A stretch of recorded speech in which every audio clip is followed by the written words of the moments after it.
game.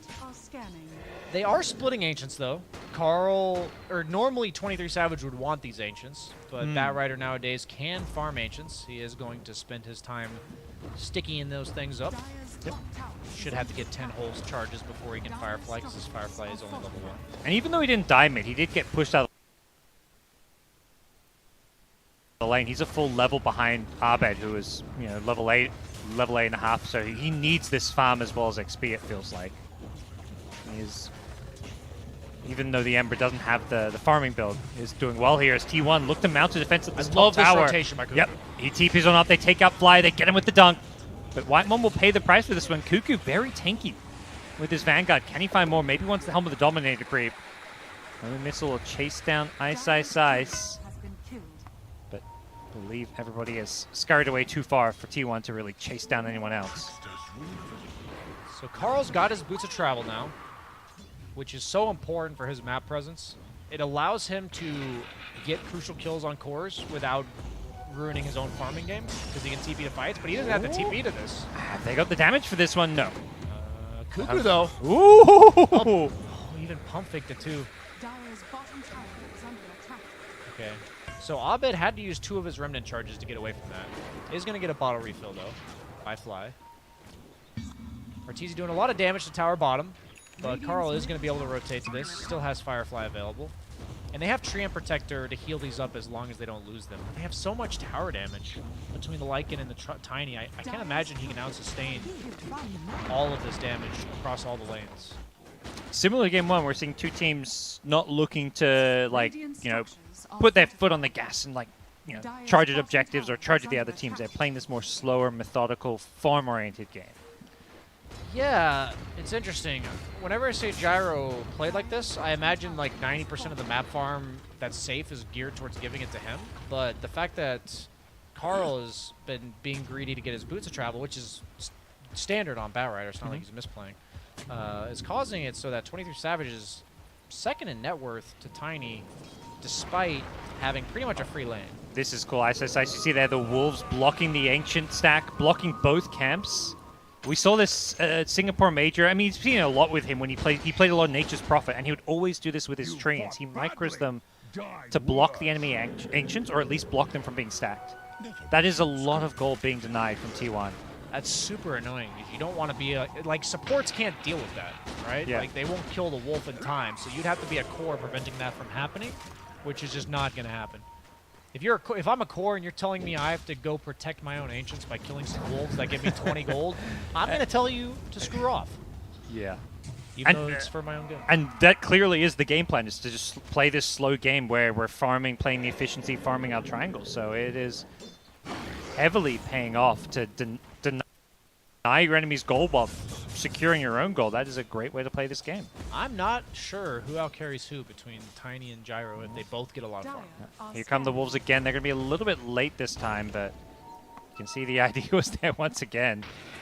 Even not blocking the camps, it's giving them good intel, because this time around EG are going for a smoke play. They want to get aggressive, and they see... This is the 5-head play. Don't block so that you smoke into them farming it. Yep.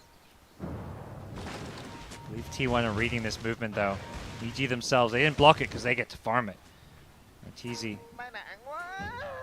Haven't seen too much from him. All right, there we go. Crit's getting back on. He's going to land his next arrow. Guaranteed. I'm going to keep track of it for you guys. Don't worry. I promise you. If it doesn't work, it's because he didn't apply the promo code correctly. Okay, they're going to throw out the overgrowth. Should be a lasso to follow this one up. Have they got the damage for it? No, they don't need the lasso. Nice. Well, that's really nice. Well played by T1. Chaining it perfectly. Oh, they found the relocate. The Wolves were there. Arrow catches them. Didn't need the setup. Like I said, guaranteed to land. So, consolation prize for EG. Yep. At the same time, though, somehow they're up by 2K. I guess it's just the map efficiency that they're going for, like by stealing the Ancients and getting the Ancients. Clearly, that adds up a lot. And we saw it the one time. I don't know if may have happened several times. I feel like we never really saw that stack other than the one time the Bat Rider farmed like a triple stack. So T1 is farming on a lot of heroes. Cuckoo's getting his Blink Dagger. Carl's going for his BKB, and Gyro's Gyrocopter. He's going for the Ags, but he's going to be farming for a little while. And suddenly we've got a Tiny with Shadow Blade. And just to do some quick math, the Shadow Blade gives you 175 damage. He hits for 240, so that means if he hits you twice, that is like 640 damage, plus the Avalanche Toss combo. Let's just assume that's exactly 680 damage. Okay. That was just a random number. That's a lot of damage, is what I'm getting at here. That's some NA, man. And a lot of heroes on T1, if alone, will die to that. Honestly, all the course, I think RTZ plus even just like a Sleight of Fist would be good enough to finish them all off. So now they're going to have to play like the buddy system while they're all trying to get items, which is going to make things a bit awkward. And if they bleed 1 or 2 more kills, it's going to bleed into more and more kills the way heroes like Tiny work. Feels like one of the issues that we're seeing for T1 is there's just not enough farm to go around. Like, Yeah. Barrow's like, I kind of want to farm this triangle, then Gyro's like, no, I get priority. So instead, they're going to go for some kills. They find another opening to go an Ice up top, and he gets taken out. There's not enough farm to go around, so at some point you have to make other plays, and they're going to find a kill there. I don't think EG cares about that. Like, what would Ice be doing otherwise? He was pushing top lane. That's pretty much his job in the game, and he's just going to respawn and push top again. So what this is doing is T1 is buying more time to farm. So EG doesn't care about that, but T1 is very happy to have that extra minute of space that they get from that. Fly getting some nice deep wards down with the help of the Moonlight Shadow. Tucking himself in. Does not have a TP to get out, so we'll see.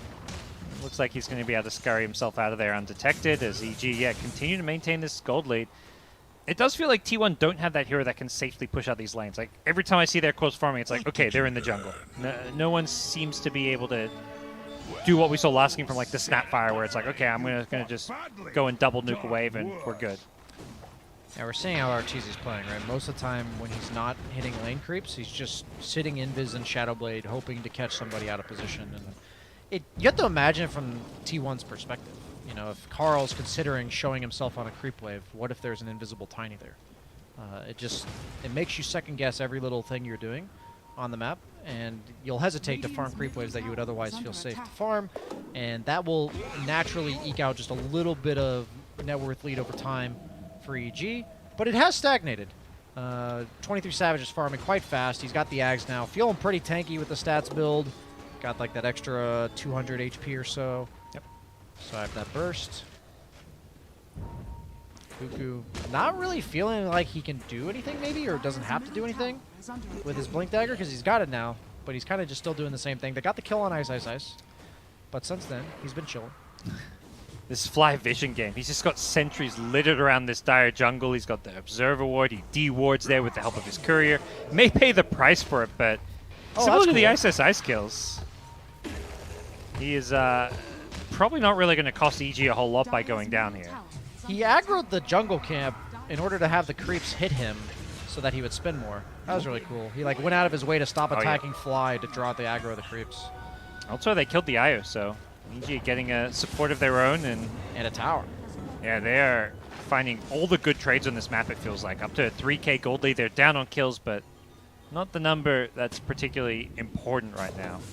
I really think the difference here is that both teams need to push waves, and the fear is like the threat of the kill threat of both teams. Like you have the lasso plus axe call, like pretty scary, and then you have the Tiny off map with the Mirana, both very scary. But Lycan can push waves safely with his summons, and Tiny is incredibly tanky. You're gonna have to dedicate like 3 or 4 heroes minimum to killing him, and EG just kills towers really fast. Like if they ever get to the tower itself, despite the tree armor, Lycan Tiny, that is about the most tower damage you can have. We talked about last game having virtually none.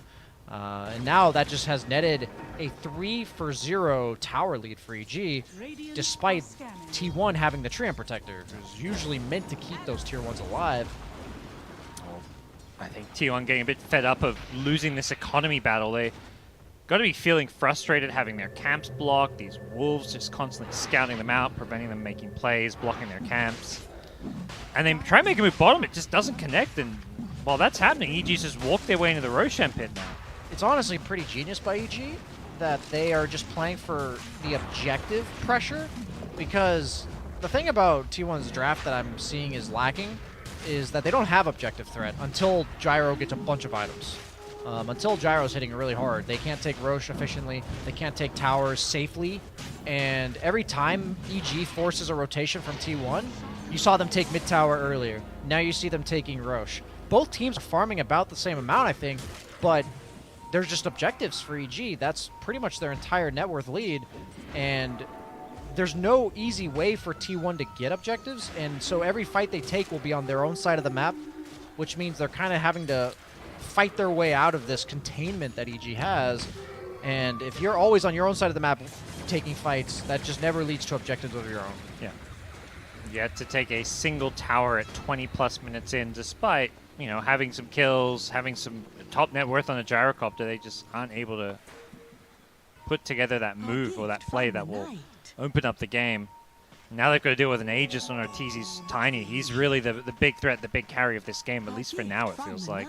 They have a timing, though. Batrider BKB coming, Satanic on Gyro coming, and Axe BKB a little bit slower than those other two timings, but they're coming. So that's, I mean, it's just a matter of T1, how much time do they need to buy? No. What are they waiting for?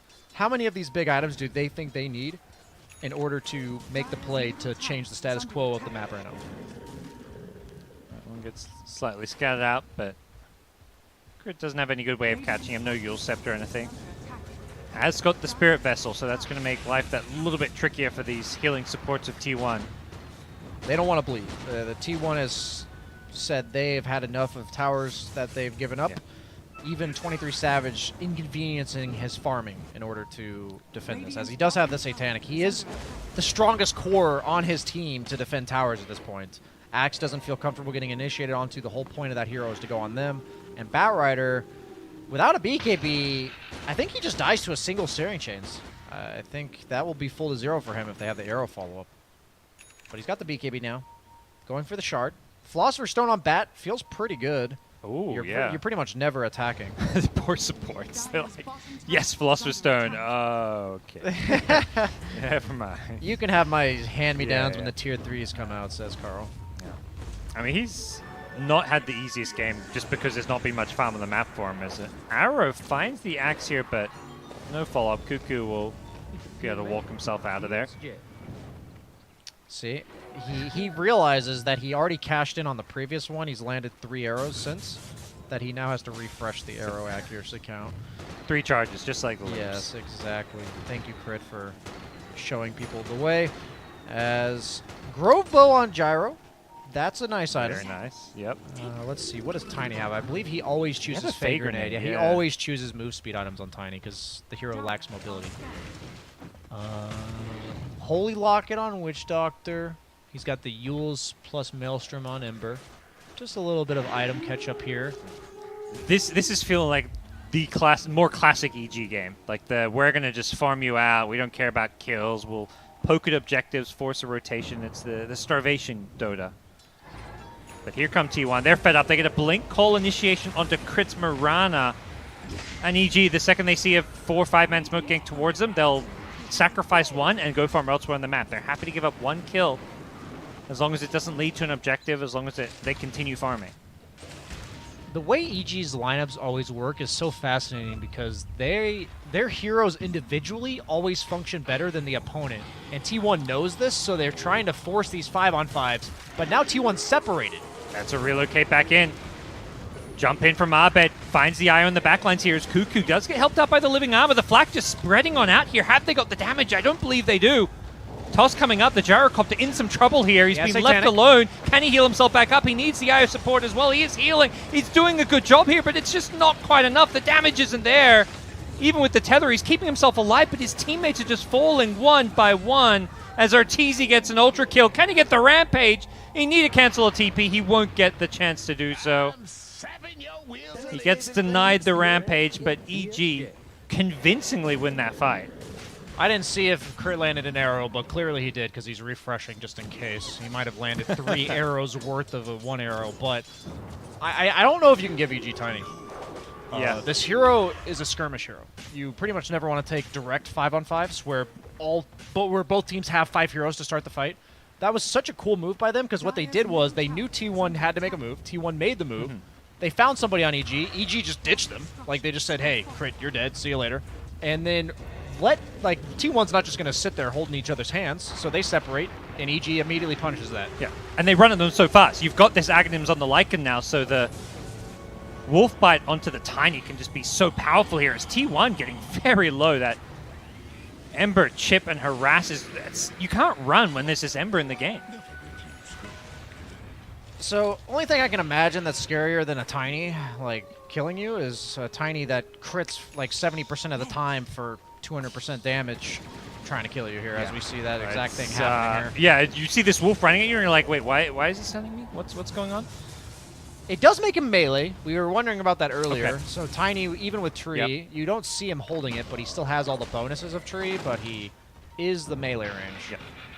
So it's not as broken as it theoretically could be, but the fact that Tiny hits for 360 and then you're making him crit almost every hit is And you've got that terrifying. movement speed, so you kind of make up for the lost attack range. Yeah, and we're seeing a lot of Tiny just go for this Moon Shard. And Gyro and Tiny nowadays kind of carry in the same way in regards to eventually their be-all, end-all is to stand still hitting buildings and dare you to go on them. And just say, we're going to dump out so much damage when you go on me that if you don't go on me now, you're going to lose all your buildings. And Tiny seems to hit that threshold like 10 minutes earlier with like 5,000 gold less than Gyro needs, which seems to be the problem with the hero and what makes him first pickable for EG in the draft. EG flipped on today. They are having a fantastic day of Dota. Does it Flawless. feel like T1 has messed up? I don't feel like they've messed up. It feels like a very strategic defeat so far. It's not over yet. They're looking to mount a defense of this tier 2 tower, but the Batrider just gets chased down by the Arteezy Wolf Tiny. They are just getting herded back to their base. Wait, is he melee or not? I can't tell. Yeah, he's That looking looked pretty pretty melee. far. Triple kill now. This time, can he get the Rampage? He gets back to the high ground on the Io. The chase is on. Abed wants to finish him off, but he gets nice, well and truly back to safety there as this is feeling pretty hopeless for T1. They just felt like they couldn't do anything this game. They were up like 8 kills to 4 and just nothing happening, but this one has not felt particularly close. I think this game's actually over. Gyro's dead for 30 seconds, and EG think it's over. They're hitting tier 4s. They're going for Throne. you weren't aware, Tiny will kill your entire base in 30 seconds. Yes. That's cool. Well, you've got to defend your Ancient, and They T1 are not going to. cannot. GG is called, and EG secure themselves their second 2-0 of the day. They've still got one more series to play, so it's good to play 3 series on the day where you're playing your best Dota. As for T1, I'm not sure if they have another series today to play. I know EG had 6 games, but they're going to at some point need to just reset because they're playing